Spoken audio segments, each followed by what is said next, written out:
सर्वांना सस्नेह जय जिजाऊ.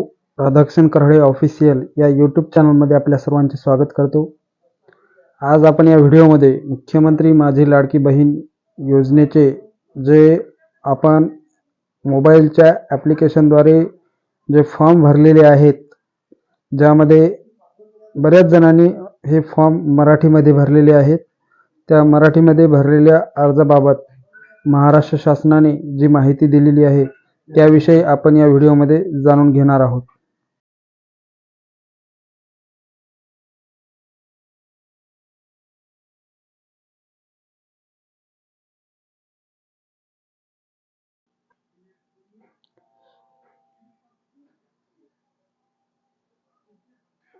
या ठिकाणी आपण बघू शकतो महाराष्ट्र शासनाच्या महासंवाद माहिती व जनसंपर्क महासंचालनालय महाराष्ट्र शासन या पोर्टलवर मुख्यमंत्री माझी लाडकी बहीण योजनेविषयी महिला व बाल विकास मंत्री आदिती तटकरे यांनी जे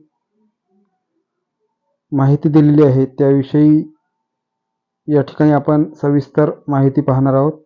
मुख्यमंत्री माझी लाडकी बहीण योजनेचे मराठीमधील अर्ज नामंजूर होणार नाहीत, अशा प्रकारची माहिती महिला व बालविकास मंत्री आदिती तटकरे यांनी दिलेली आहे. यामध्ये मुख्यमंत्री माझी लाडकी बहीण योजनेला राज्यात उत्तम प्रतिसाद मिळत आहे. या योजनेसाठी मराठीमध्ये अर्ज करण्यात आले आहेत. पात्र महिलांचे मराठी भाषेमध्ये केलेले अर्ज ग्राह्य धरले जातील. मराठीमधील अर्ज नामंजूर होणार नाहीत, असे महिला व बालविकास मंत्री आदिती तटकरे यांनी स्पष्ट केले आहे.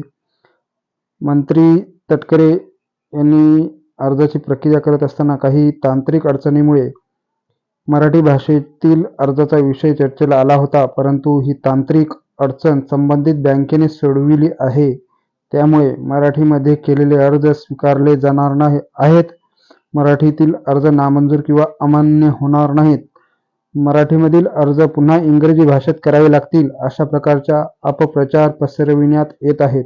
अशा कोणत्याही अपप्रचाराला पात्र महिला अर्जदारांनी बळी पडू नये, असे सांगून मराठीत केलेले अर्ज पुन्हा इंग्रजी भाषेत करण्याची आवश्यकता नसल्याचेही मंत्री आदिती तटकरे यांनी या ठिकाणी सांगितलेले आहे. त्यामुळे आपले जे अर्ज मराठी भाषेमध्ये भरलेले आहेत ते मंजूर होणार आहेत. त्यामुळे पुन्हा ते अर्ज भरण्याची आवश्यकता नाही, अशा प्रकारची माहिती या ठिकाणी महासंवाद पोर्टलवर देण्यात आलेली आहे.